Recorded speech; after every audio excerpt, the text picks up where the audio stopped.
मेरे पास तो शाम साहब अब लफ्ज़ नहीं है ये सुनने के बाद।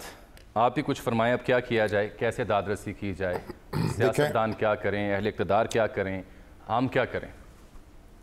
एक रवायत हमारे यहाँ ये मौजूद है कि इब्तला के वक्त, मुश्किल के वक्त और हम अल्लाह को पुकारते हैं और अज़ान कहते हैं।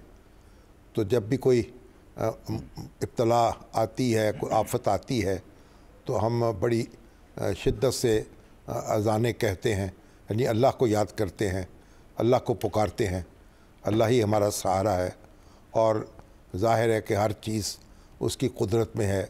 ये पानी, ये हवाएं, ये समंदर, ये दरिया, ये सहरा, सब अल्लाह ताला की कुदरत में है कि जब चाहे तो सहराओं को जलथल कर दे और जब चाहे तो दरियाओं को खुश कर दे।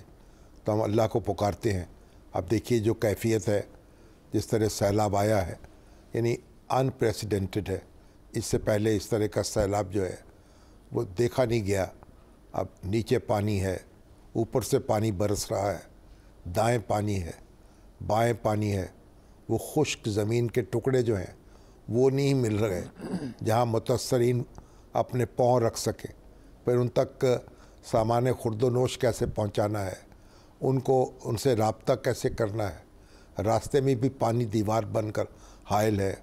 लोग जान पर खेल कर, जान हथेली पर रख कर कश्तियों के ज़रिए से सफ़र कर रहे हैं, कुछ तैर के जा रहे हैं और अपने भाइयों की इमदाद कर रहे हैं। तो बहरहाल एक मुश्किल जब भी मुश्किल होती है तो उस पर आप हाथ पांव छोड़ तो नहीं देते। हर मुश्किल जो है वो एक अपॉर्चुनिटी भी होती है, एक चैलेंज जो है वो भी होता है। और हमारी कौम जो है उसकी तारीख़ ये है कि उससे जब भी कोई इस तरह की सूरत हाल पैदा हुई है, चैलेंज कबूल किया है, अपने भाइयों के लिए अपने सब कुछ कुर्बान करने की ठानी है। जिनके पास वसाइल हैं उन्होंने वसाइल वक्फ़ किए हैं और दौड़े हैं। अब ये किस तरह काम हो, कितना काम हो रहा है, क्या सूरत हो रही है हुकूमती सतह पर और गैर हुकूमती सतह पर भी। तो डॉक्टर अमजद साकिब साहब हमारे साथ मौजूद हैं और ज़ाहिर किसी तारुफ के मोहताज नहीं हैं। तो हम उनसे पूछते हैं कि अखुवत इस हवाले से क्या कर रही है। और मैंने शामी साहब, इससे पहले कि आप कुछ मज़ीद फरमाएं, मैं नाज़रीन को और आपको भी इत्तला कर दूँ। डॉक्टर साहब ने आज ही राजनपुर और दीगर इलाकों में जाना था, तो मैंने उनसे गुजारिश की कि इससे पहले कि आप उन इलाकों में जाएं और फिर आउट ऑफ रीच हूँ, बराए मेहरबानी कुछ वक्त प्रोग्राम नुक्ता नज़र के लिए निकालिए ताकि अवाम आपको सुन सकें, सियासतदान आपको सुन सकें। ओवर टू यू शामी साहब। असल बात यह है कि लोगों की रहनुमाई की जाए, किस तरीके से उन्होंने इमदाद करनी है, फिर कैसे मुख्तलिफ़ तंजीमों के दरमियान कोऑर्डिनेशन होनी है, कैसे हुकूमत के साथ और फ़ौज के साथ इनके राब्ते मुस्तहकम होने हैं ताकि सब मिलजुल कर एक मरबूत अंदाज में काम कर सकें और जल्द से जल्द ज़्यादा से ज़्यादा रिलीफ मुहैया कर सकें।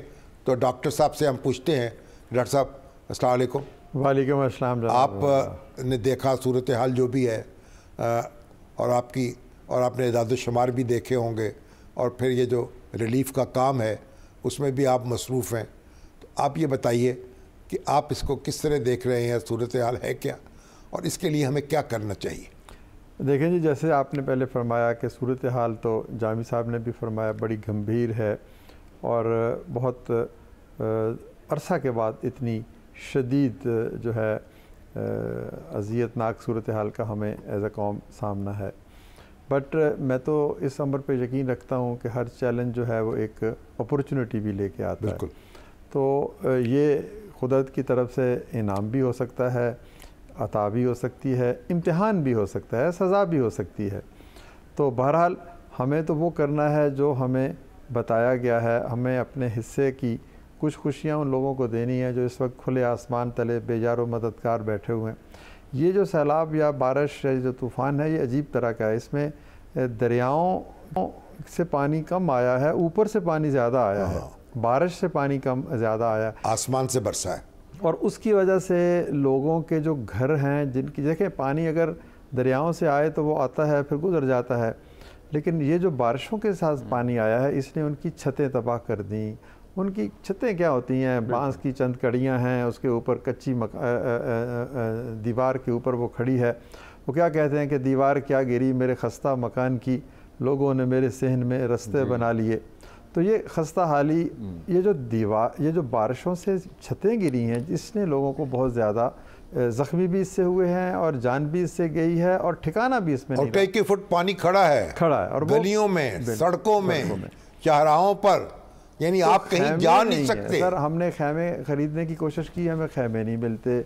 अब लोगों को कहाँ ठहराएं? सरकारी इमारतें भी टूट गई, सरकारी इमारतों में भी शायद इतनी जगह नहीं है, स्कूलों में, कॉलेजेस में, यूनिवर्सिटीज़ में इनको खुश्क ज़मीन तलाश करना मुश्किल हो गया। अब ये तो है सूरत हाल। बाकी ये है कि इस मुल्क में हुकूमत भी है, वफाकी हुकूमत है, सूबाई हुकूमत है, मुख्तलिफ अदारे हैं। फिर अगर हम बाहर की तरफ नज़र दौड़ाएँ तो बैनुल-अक़वामी अदारे भी हैं जो भी मुश्किल के वक्त में इंसानी हमदर्दी के हवाले से किसी भी मुल्क में जाकर अपना किरदार अदा करते हैं।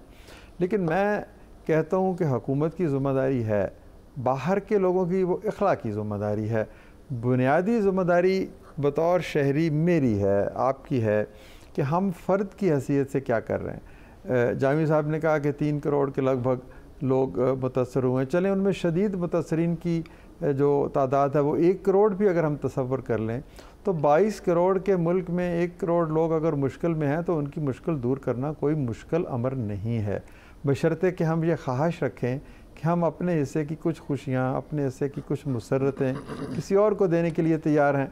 वो प्राइम मिनिस्टर का फ़ंड हो उसमें जमा कराएँ, जहाँ जिसका जो जी चाहे।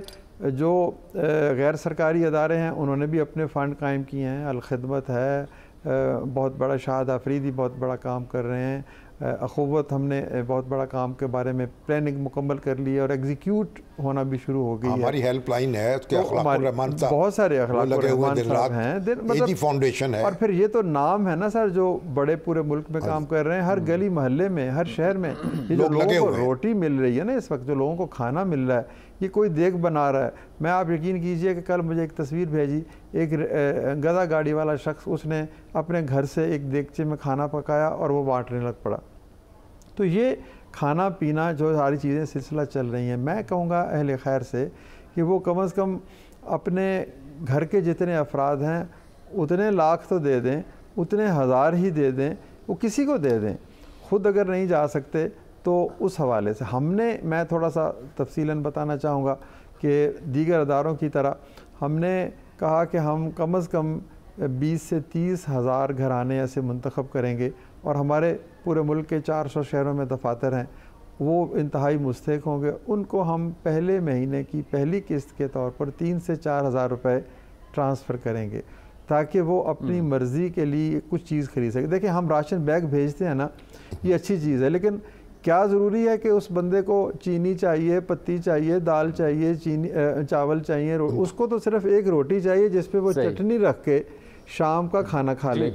उसके बच्चे को तो शायद दवा चाहिए।